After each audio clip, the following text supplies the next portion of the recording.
that the torque of a car determines its acceleration and load capacity. Is this true? What is the torque of a car? What determines the size of the torque? If you are also curious about these questions, you must watch this video today. It explains in detail how the torque of a car is generated and what effects it has on the performance of the car. Before that, we need to understand what torque is. Torque is actually the force that twists an object. For example, if we use a 5-centimeter wrench to tighten a screw, we regard the twisting force at this time as 1. If we use a 10-centimeter wrench to tighten the screw, will it be easier? Is the twisting force amplified? So as long as the wrench is longer, the torque will be greater. Torque also represents rotational force.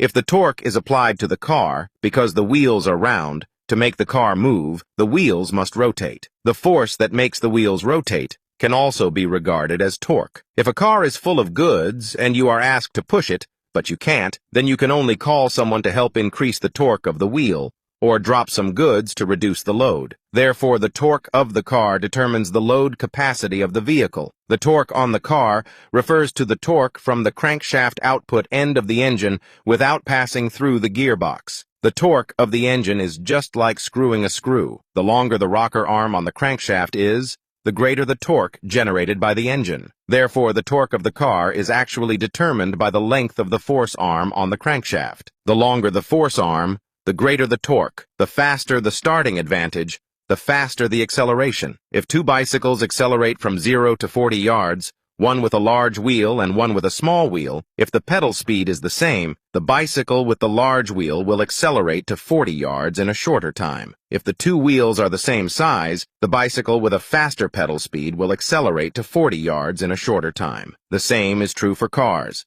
With the same torque, the faster the speed, the faster the start.